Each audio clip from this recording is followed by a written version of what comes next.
In this video we're going to take a look at the ratio test and a basic example.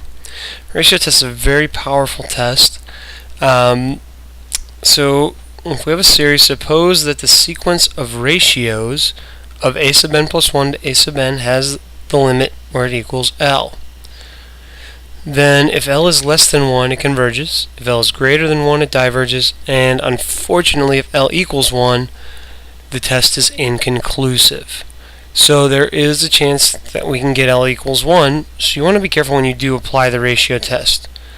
So we're going to take a look at an example on how we draw our conclusion. So we're going to do the series 1 over n factorial. Seeing a factorial or an exponential are two good keys that you'll want to use the ratio test. What we're going to do is we're going to look at the limit as n goes to infinity of the absolute value of a sub n plus 1 over the absolute value of a sub n. In this case, a sub n is 1 over n factorial.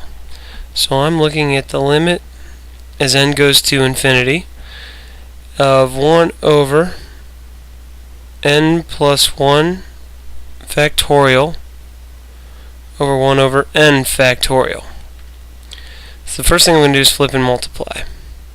So what I'm looking for is the limit as n goes to infinity of n factorial over n plus 1 factorial.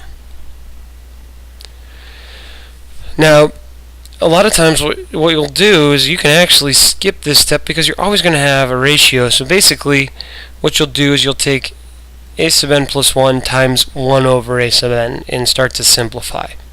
We're going to simplify and see if we can calculate the limit. Now here's where our knowledge of factorials has to be strong. A factorial is the product of 1 up to whatever integer we have here. So this is the product of 1 to n. This is the product of 1 to n plus 1.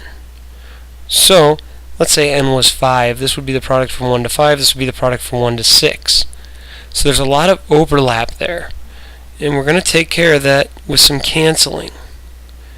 In fact, we'll leave the top as n factorial, but I can write the bottom as n factorial times n plus 1, because that's all n plus 1 factorial is. What that does is it allows me to identify a cancel here. And so basically I've got the limit as n goes to infinity of 1 over n plus 1. That equals 0.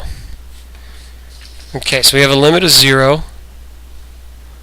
So we need to see which of these cases it is. It's not 1. That's the worst thing we can have happen from the ratio test because it's inconclusive. It means we need to use another test. We got 0. It means our series converges. So we know that 1 over n factorial converges by ratio test. And that's a basic example of how we can apply the ratio test.